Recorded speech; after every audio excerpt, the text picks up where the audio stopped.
Il y avait un vieil ami qui disait il y a 3 tâches. Il faut lire, lire et encore lire.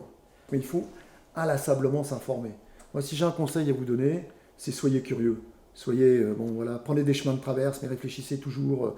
Des fois, il y a des choses qui se connectent et qui n'ont rien à voir. Mais bon, moi, souvent, dans l'activité syndicale, quand j'écrivais des textes internes, ça venait des fois, il y avait des impulsions de l'extérieur, quoi. Et je m'en servais pour les remodeler, les remouliner, et les réinjecter à l'interne, quoi. Voilà.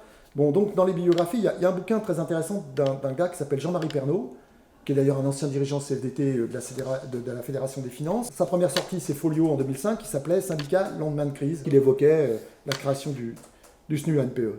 Bon, tout ça, c'est pour ceux qui sont intéressés. Par exemple, ceux qui sont intéressés par l'histoire de la gauche syndicale CFDT, le meilleur livre, c'est un petit bouquin chez Sileps, pas beaucoup, comme ça, tout petit, qui s'appelle La CFDT au péril du libéral syndicalisme. La CFDT au péril du libéral syndicalisme. S'il faut lire un livre, celui-là.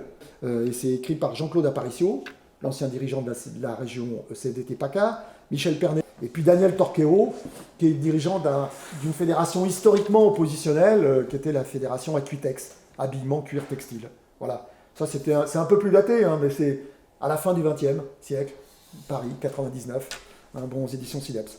Et puis, malgré tout, il y a les 3 livres qu'on a sortis. Il y a Le cœur à l'emploi, qui est aux éditions Sileps en 96. Alain Ottavie, Claire Villiers et moi-même, on avait fait un colloque en 94 justement pour essayer de se doter d'une intelligence collective.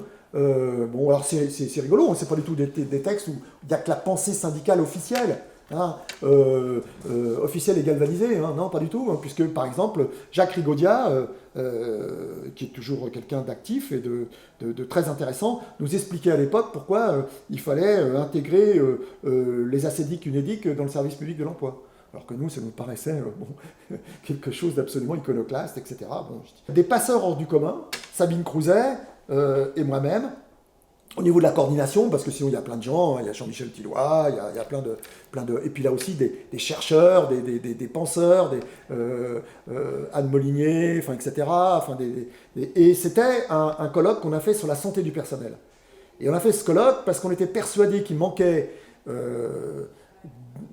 des choses sur la question de la protection sociale et qu'il fallait prendre une initiative sur le terrain de la mutuelle et des retraites pour le personnel de la NPE. C'est ce qu'on a fait, puisqu'on a créé aussi, dans le cadre du syndicalisme, Mutacma, la GEPSA d'abord, qui était une création institutionnelle de l'établissement, mais nous, dans lequel on a participé comme une force active très importante, et aussi Mutacma, politique de l'emploi face aux menaces libérales. Et ça, c'est coordonné par l'Institut de recherche de la FSU, et c'est sorti en août 2004, Nouveau regard Sileps. On se pose toute une série de questions.